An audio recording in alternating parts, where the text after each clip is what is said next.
What are you beholding?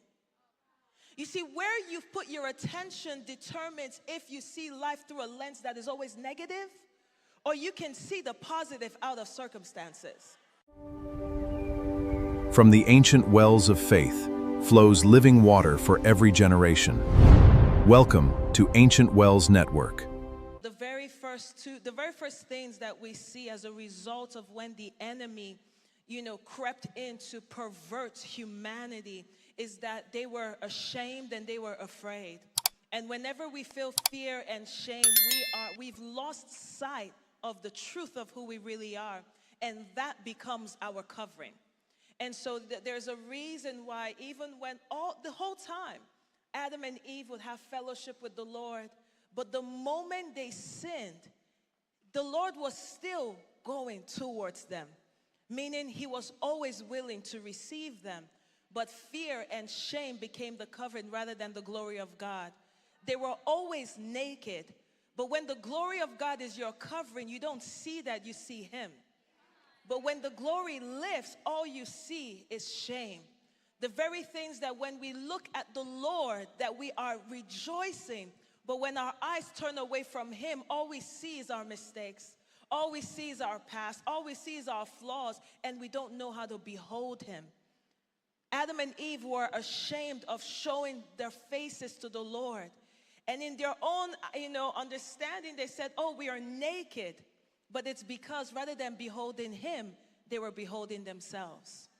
They were beholding their mistakes. So I am so excited about what the Lord wants to do. I love the theme of this conference, that it is radiant.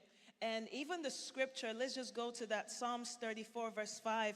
And it says, they looked to him and were radiant, and their faces were not ashamed.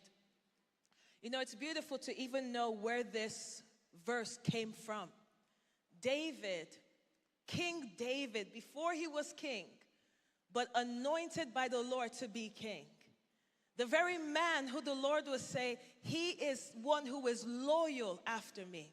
He has a heart that would be loyal to my work, to my bidding, to my purpose. I have found the one.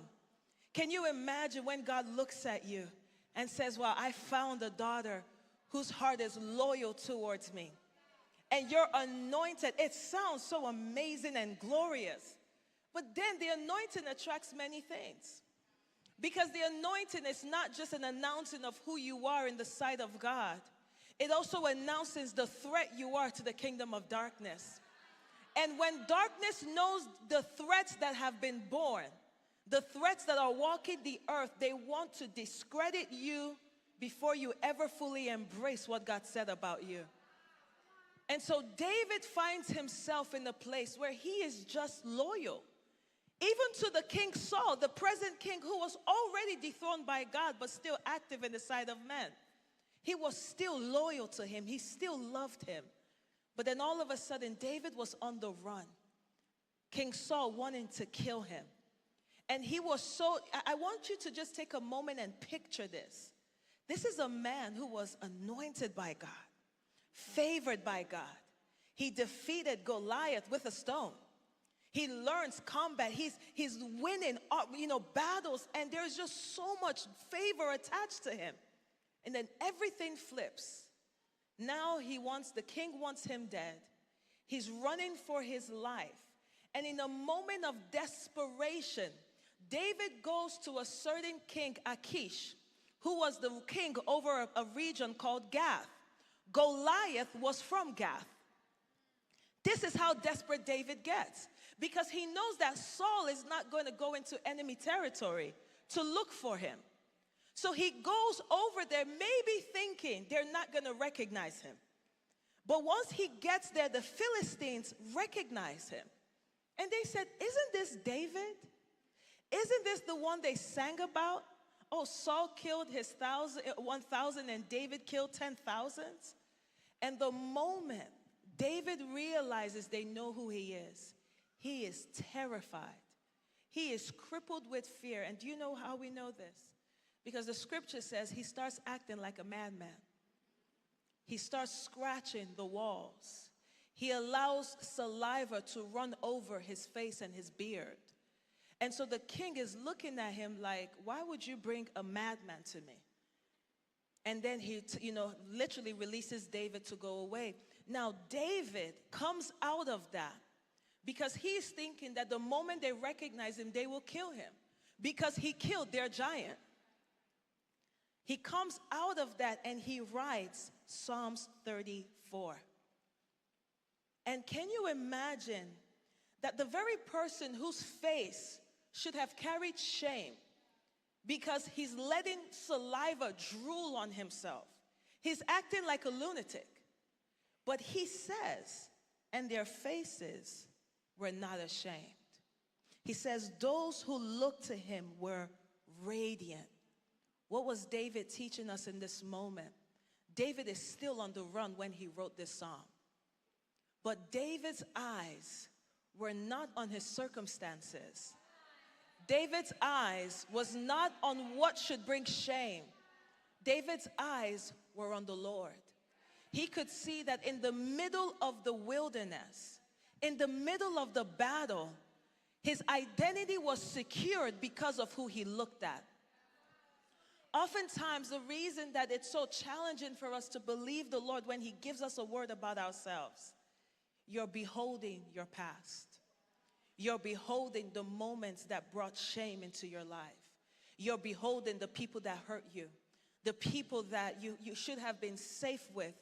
And instead, they were the people, the hands in which molestation happened. You're beholding all the issues of life and not the Lord. You're beholding the diagnosis from the doctor. You're beholding everything that the world is trying to use against you. And the enemy is whispering to you, this is who you are. This is where your identity is in. But David, in the middle of a crisis, coming out from having to pretend to be mad, still on the run, he says, those who look to him are radiant, and their faces will not be ashamed. You see, what I love so much about this is that regardless of where you are in life, it's really about what you behold that informs who you become. If you really want to step into the identity that the Lord has for you, there are times where you have to divorce the story you keep telling yourself over and over again. You have to come out of agreement with the story abuse wants to tell you. You have to come out of agreement of what divorce wanted to tell you. You have to come out of agreement of what the manipulation wanted to tell you. You have to come out of agreement with the lies and the wounds of the enemy and stop looking at that and beholding the Lord. You see, I want us to look into a scripture. This is in Matthew 14:22-33, and many of us might be familiar with this, but I want us to just really take a time to see what the Lord is saying to us in this moment. It says, immediately, Jesus made his disciples get into the boat and go before him to the other side, while he sent the multitudes away.